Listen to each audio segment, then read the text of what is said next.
Hello students, welcome back to YouTube channel of toppercbse.com. Today we are going to start our lecture number 16 in which we will find out electric field due to a uniformly charged wire.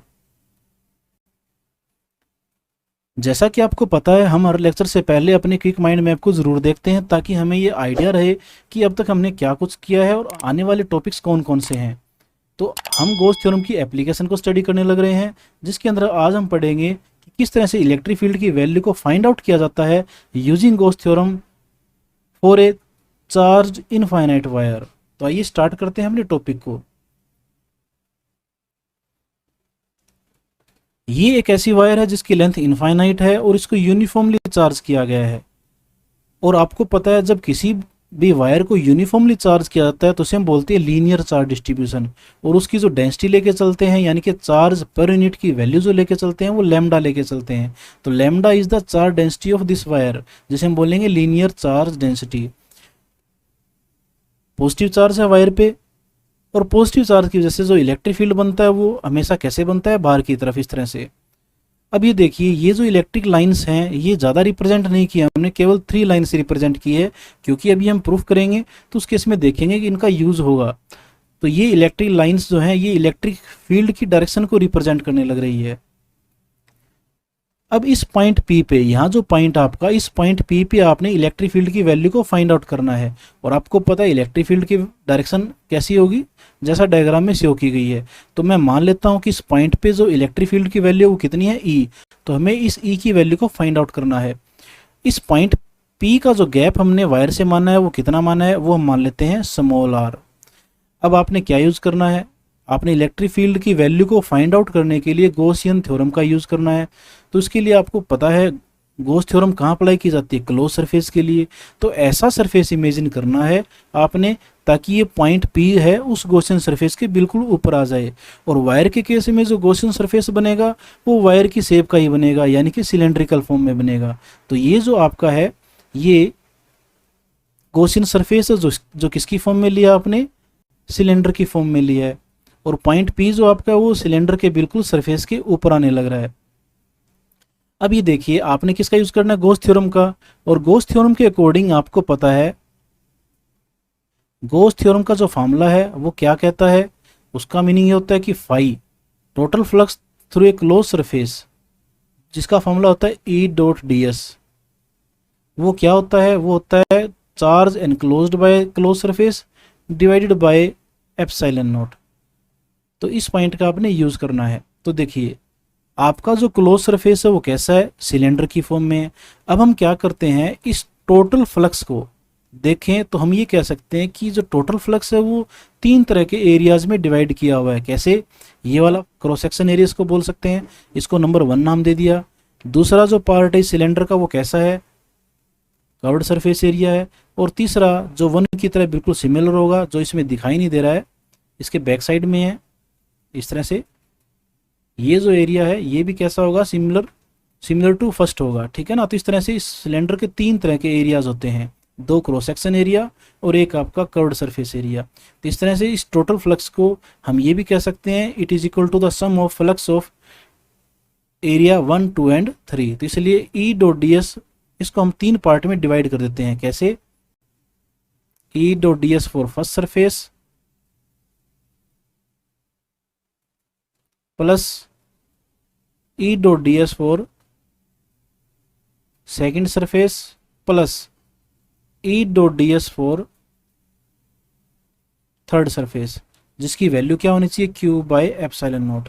अब आप ये देखिए, first surface के लिए flux की value क्या बनेगी। देखो, पहले वाला जो एरिया है इसका एरिया वेक्टर इस तरह से रेडियली आउटवर्ड इस तरह से काम करेगा, इलेक्ट्रिक फील्ड इस तरह से काम लग रहा है। तो दोनों के बीच में एंगल कितना बना है, 90 डिग्री। दोनों के बीच में 90 डिग्री एंगल बना है, तो वैसी बात है कोस 90 की वैल्यू क्या होती है, 0 होती है। तो यानी कि एरिया वेक्टर और इलेक्ट्रिक फील्ड दोनों एक दूसरे के परपेंडिकुलर एक्ट करने लग रहे हैं फॉर एरिया नंबर 1। इसी तरह से एरिया नंबर 3 के लिए भी देखें तो एरिया वेक्टर और इलेक्ट्रिक फील्ड ये दोनों जो हैं ये कितने एंगल पे काम कर रहे हैं, 90 डिग्री पे काम कर रहे हैं। तो फर्स्ट और थर्ड के लिए फ्लक्स की वैल्यू बनेगी 0, क्योंकि आप पुट करोगे E.ds को हटाओगे आप, E.ds कोस 90 डिग्री करोगे, कोस 90 की वैल्यू 0 आ जाएगी। आपके पास सिर्फ कौन सा एरिया बचेगा, ये वाला एरिया, सेकंड वाला। सेकंड वाले एरिया के लिए देखते हैं डीएस अगर यहाँ कंसीडर किया जाता है तो डीएस की डायरेक्शन और ई की डायरेक्शन दोनों एक ही तरफ है, एक ही डायरेक्शन है, यानी कि दोनों पैरेलल है। तो थीटा की वैल्यू कितनी बनेगी, 0। तो आपने क्या किया, सेकंड सरफेस के लिए जब डॉट हटाया आपने तो क्या लगाओगे, कोस थीटा लगाओगे। थीटा की वैल्यू 0 डिग्री पुट किया आपने और is equal to Q by epsilon naught चलने लग रहा है ये।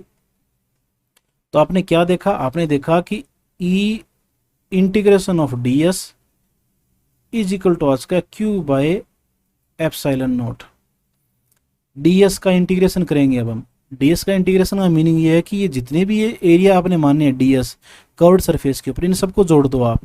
तो इंटीग्रेशन का मीनिंग क्या होगा कि टोटल सरफेस एरिया कौन सा, सेकंड वाला। तो सेकंड वाला कितना होता है total surface area, 2 pi R L. L क्या मान सकते हैं, एल मान सकते हैं length of the cylinder, R क्या मानिए आपने, रेडियस ऑफ द सिलेंडर। तो यहाँ आपका क्या आ चुका है फॉर्मूला, फॉर्मूला आ चुका है E 2 pi R L is equal to Q by epsilon nought. तो इस तरह से आपने देखा कि ई की वैल्यू क्या आ चुकी है, ई आ चुका है Q by 2 pi epsilon naught R L. एक बात और नोट करने वाली, देखो इसको और सिंपलीफाई कर देते हैं। कैसे, ये क्यू और divided by length L. Q कौन सा है, जो चार्ज इस सिलेंडर के अंदर है। एल क्या है, लेंथ ऑफ द सिलेंडर यानी कि लेंथ ऑफ द वायर। तो इसको हम क्या लिख सकते हैं, क्यू बाय एल को क्या लिख सकते हैं, लैम्डा लिख सकते हैं ना, चार्ज डेंसिटी। तो ई का जो फॉर्मूला बनेगा वो क्या बना, ई बन गया आपका लैम्डा। लैम्डा आपने किसकी जगह पुट किया है, क्यू बाय एल की जगह। क्या आ चुका है, 2 pi epsilon naught R. This is the formula of electric field at distance R from a uniformly charged infinite wire. इसमें क्या बात नोट करने वाली है, इसमें एक बात तो नोट करने वाली है, देखो कि जो इलेक्ट्रिक फील्ड की जो वैल्यू है वो डायरेक्टली डिपेंड करने लग रही है लैम्डा के ऊपर। यानी कि जैसे जैसे वायर की चार्ज डेंसिटी बढ़ाते जाएंगे इस पॉइंट पी पे इलेक्ट्रिक फील्ड की वैल्यू लगातार बढ़ती जाएगी। सेकंड, अगर आप लैम्डा को नहीं बढ़ाते हैं तो आर की वैल्यू अगर बढ़ा देते हैं तो ई की वैल्यू कम हो जाएगी, क्योंकि आर यहाँ डिवाइड में है। यानी कि इलेक्ट्रिक फील्ड की वैल्यू इस पॉइंट पी के डिस्टेंस के इनवर्सली डिपेंड करती है। तो जैसे जैसे पॉइंट दूर बढ़ता जाएगा इलेक्ट्रिक फील्ड की वैल्यू इस पॉइंट पे कम होती जाएगी। तो ये दो पॉइंट जो है वो रिप्रेजेंट करते हैं कि इलेक्ट्रिक फील्ड की वैल्यू किन फैक्टर पे डिपेंड करती है। तो वायर की चार्ज डेंसिटी के डायरेक्टली और वायर से पॉइंट कितना दूर है उस डिस्टेंस के इनवर्सली।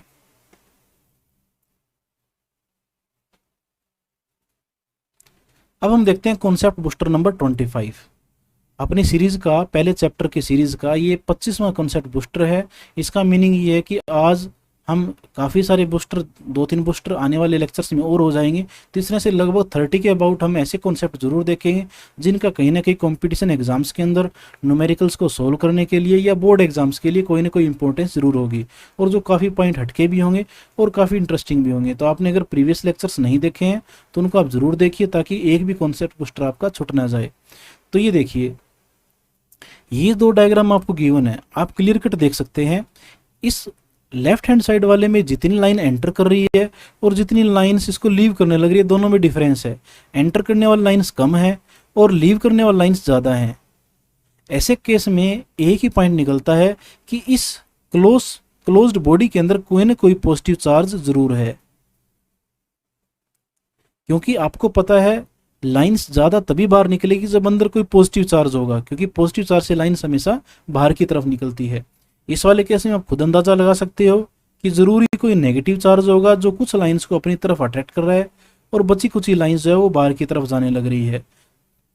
तो आपने याद रखना है कि अगर फ्लक्स की वैल्यू एक जैसी नहीं है दोनों सरफेस के लिए, तो इसका मीनिंग ये है कि उस क्लोज सरफेस के अंदर चार्ज की वैल्यू कोई ना कोई चार्ज जरूर होगा, जो पॉजिटिव भी हो सकता है और नेगेटिव भी हो सकता है। ये flux entering a closed body is not equal to the flux leaving it. किसी बॉडी में एंटर करने वाला फ्लक्स उसको लीव करने वाले फ्लक्स के इक्वल ना हो, इसका मीनिंग एक ही निकलता है कि कोई ना कोई चार्ज बॉडी के अंदर जरूर है, जो पॉजिटिव भी हो सकता है और नेगेटिव भी हो सकता है। पॉजिटिव कब होगा, जब लाइंस लीव करने वाली ज़्यादा होगी। नेगेटिव कब होगा, जब लीव करने वाली लाइंस कम होगी और एंटर करने वाली लाइंस क्या होगी, ज़्यादा होगी। इसी पॉइंट का यूज़ करते हुए हम एक छोटा सा न्यूमेरिकल देखते हैं। Consider the conditions of flowing diagram and find out net flux through the cylinder and charge enclosed by the cylinder। अब ये देखिए कंडीशन क्या है, ये डायग्राम अभी आपने देखा था, इसी में कुछ कंडीशंस आपको गिवन है। क्या गिवन है?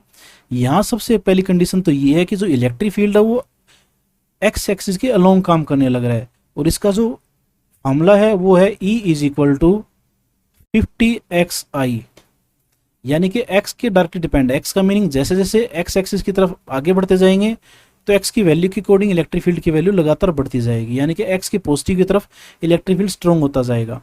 दूसरी कंडीशन ये है कि ये जो सिलेंडर आपको गिवन है इसकी हाइट कितनी है? 1 मीटर, और इस सिलेंडर का ये वाला जो फेस है वो कितने गैप पे है ओरिजिन से? ये है 1 मीटर पे। अब आप देखिए आपने क्या फाइंड आउट करना है? आपने फाइंड आउट करना है net flux through the cylinder. Cylinder के लिए नेट फ्लक्स की वैल्यू को फाइंड आउट करना है। अब आप समझ सकते हैं एक बढ़िया पॉइंट इसमें क्या है कि इलेक्ट्रिक फील्ड की डायरेक्शन देखते हैं तो लेफ्ट हैंड साइड वाले सरफेस के लिए, इस सरफेस के लिए इलेक्ट्रिक फील्ड इस तरफ काम कर रहा है। इसको मैं E1 मान सकता हूँ। क्यों मान सकता हूँ? क्योंकि इलेक्ट्रिक फील्ड कांस्टेंट नहीं है, जैसे जैसे एक्स की वैल्यू बढ़ती जाएगी इलेक्ट्रिक फील्ड की वैल्यू बढ़ती जाएगी। तो यहाँ मैंने मान ली E1, और इससे जो इलेक्ट्रिक फील्ड बाहर निकलेगा इसकी वैल्यू मैं मान लेता हूँ E2।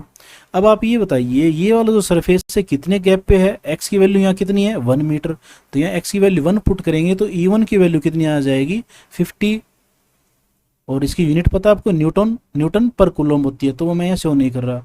E2 यानी कि सेकंड सरफेस के लिए, सेकंड सरफेस कितने गैप पे हो गया? ओरिजिन से 1 मीटर ये वाला गैप और 1 मीटर इसकी हाइट, यानी कि टोटल यहाँ कितना गैप हो चुका है? 2 मीटर का गैप हो चुका है।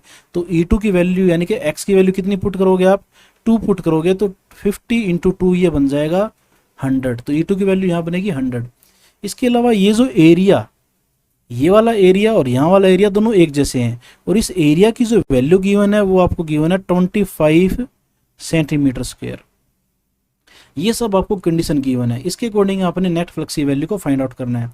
अब आप ये देखिए यहाँ जो फ्लक्स बनेगा φ1 वो नेगेटिव होगा, और यहाँ जो फ्लक्स बनेगा वो होगा पॉजिटिव। क्यों?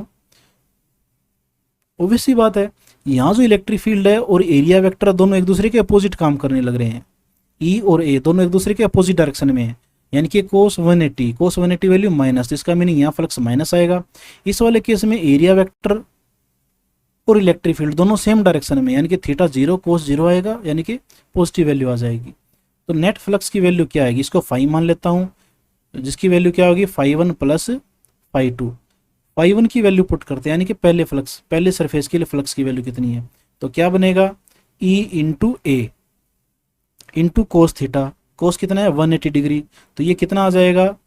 एक बार मैं E1 A और ये माइनस लगा देता हूँ, यानी कि कोस 180 की वैल्यू -1 प्लस φ2, यानी कि सेकंड सरफेस के लिए, सेकंड सरफेस के लिए इलेक्ट्रिक फील्ड की वैल्यू कितनी मानी आपने? E2, एरिया कितना? A, और E और एक सेम डायरेक्शन में कोस 0, इसका मतलब पॉजिटिव वैल्यू। तो आपने क्या देखा? आपने देखा यहाँ से A आपने कॉमन लिया, अंदर क्या रह जाएगा? E2 minus E1। अब इनकी वैल्यूज पुट कर देते हैं। एरिया की वैल्यू कितनी की बना आपको? 25 सेंटीमीटर स्क्वायर। इसको मीटर में कन्वर्ट करेंगे तो ये बन जाएगी 25 इंटू 10⁻⁴ मीटर स्क्वायर। समझते हो आप ये बात? और E2 माइनस E1, E2 की वैल्यू कितनी है? 100, E1 की वैल्यू कितनी है? 50। तो 100 माइनस 50, तो आपने क्या देखा? ये 50 आ जाएगा। 50 को आप 25 से मल्टीप्लाई करोगे तो ये क्या आ जाएगा? ये आपका आ जाएगा 21250 into 10⁻⁴। This is the value of flux. Flux की वैल्यू बनेगी, कैसे बनेगी? यूनिट आपको पता है क्या बनेगी? न्यूटन पर कूलम मीटर स्क्वायर, ठीक है ना? This is the unit of flux. उसके बाद हम देखते हैं अपना second point, charge enclosed by the cylinder. Cylinder के अंदर कितना चार्ज होगा? तो वैसी बात है, सेकंड पॉइंट के लिए हम क्या देखेंगे? Charge enclosed. चार्ज एनक्लोज्ड का फॉर्मूला क्या बनेगा? आपने पढ़ा है चार्ज एनक्लोज्ड इक्वल टू क्या हो सकता है? Net flux into epsilon not. अब नेट फ्लक्स की वैल्यू आपने कितनी निकाली? 1250 into 10⁻⁴ into epsilon not. Epsilon not की वैल्यू कितनी होती है? 8.854 इंटू 10⁻12। तो इस तरह से आप इसको सिंप्लीफाई करते हो, it will come out 1107 into 10⁻16 coulomb. तो इस तरह से आपने देखा कि फ्लक्स की वैल्यू किस तरह से फाइंड आउट की जाती है और किस तरह से चार्ज एनक्लोज्ड की वैल्यू को फाइंड आउट किया जाता है। तो आपने क्या देखा, क्यू की वैल्यू क्या आई है, यहाँ पे पॉजिटिव आई है ना। तो यही तो मैंने आपको लास्ट टाइम समझाया था कि इस बॉडी के अंदर कोई ना कोई पॉजिटिव चार्ज होगा, जिसकी वजह से जो लाइंस निकलने लग रही है वो अब ज़्यादा हो चुकी है। एंटर करने वाली लाइन कम थी और निकलने वाली लाइंस जो है ज़्यादा है। तो क्यू की वैल्यू आपने देखा जो इसके अंदर एनक्लोज्ड है और उसकी वैल्यू कैसी है, पॉजिटिव। तो ये था आपका बड़ा इंटरेस्टिंग पॉइंट जो आपने ध्यान रखना है। उसके बाद इससे भी ज़्यादा इंटरेस्टिंग कॉन्सेप्ट बूस्टर देखते हैं। Concept booster number 26। देखो इसमें क्या है कि आपके पास ये एक चार्ज्ड वायर है, यूनिफॉर्मली चार्ज्ड वायर है, और इसके अबाउट आपने एक नेगेटिव चार्ज, ये पॉजिटिव है तो वैसी बात है नेगेटिव मिलेगा, ये नेगेटिव चार्ज को रिवॉल्व करवाना है सर्कुलर पाथ के अंदर। इस नेगेटिव चार्ज को रिवॉल्व करवाएंगे तो इस नेगेटिव चार्ज को हम यहाँ मान लेते हैं इलेक्ट्रॉन, ये इलेक्ट्रॉन है, ये इस इलेक्ट्रॉन को रिवॉल्व कराना है। तो जब ये सर्कुलर पाथ में रिवॉल्व करेगा तो कुछ इस तरह से रिवॉल्व करेगा। ये वायर इस सर्कुलर पाथ के सेंटर में से पास होने लग रही है और ये सर्कुलर पाथ को हम साइड से देखने लग रहे हैं। तो ये सर्कुलर पाथ कुछ ऐसे बनेगा ये। और आपको पता है कोई भी बॉडी जब सर्कुलर पाथ में मूव करती है तो उस पर जो लगने वाली फोर्स होती है उसको हम सेंट्रीपिटल फोर्स कहते हैं। तो यहाँ जो फोर्स लगने लग रही है, इस फोर्स को फाइंड आउट करने की दो वेज बन चुके हैं। एक तो वे बन चुका है फोर्स की वैल्यू क्या होगी, चार्ज इनटू इलेक्ट्रिक फील्ड, और दूसरा वे क्या होगा कि आप कहते हो कि सर्कुलर पाथ है ये, और सर्कुलर पाथ के लिए जो सेंट्रीपिटल फोर्स होती है उसका फॉर्मूला होता है mv²/r। यानी कि एक ही फोर्स को हम दो कॉन्सेप्ट से फाइंड आउट कर सकते हैं। पहला जो कॉन्सेप्ट है वो क्या कहता है कि इस इलेक्ट्रॉन पे इलेक्ट्रोस्टैटिक फोर्स लगने लग रही है, और उस इलेक्ट्रोस्टैटिक फोर्स की वैल्यू क्या होगी, charge into electric field strength. और सेकंड कॉन्सेप्ट क्या कहता है कि कोई भी बॉडी जब सर्कुलर पाथ में रिवॉल्व करती है तो उसके ऊपर फोर्स लगती है, उसको हम सेंट्रीपिटल फोर्स बोलते हैं। तो एक कॉन्सेप्ट तो कहता है इस फोर्स को आप इलेक्ट्रोस्टैटिक फोर्स बोलिए, दूसरा कॉन्सेप्ट सर्कुलर पाथ वाला, सर्कुलर मोशन वाला कहता है इस फोर्स को आप सेंट्रीपिटल फोर्स बोलिए।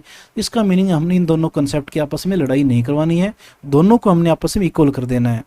यानी कि दोनों की वजह से जो फोर्स की वैल्यू आई, कॉन्सेप्ट दोनों सही है, इट मीन दोनों की वजह से जो एफ की वैल्यू आई वो इक्वल आनी चाहिए।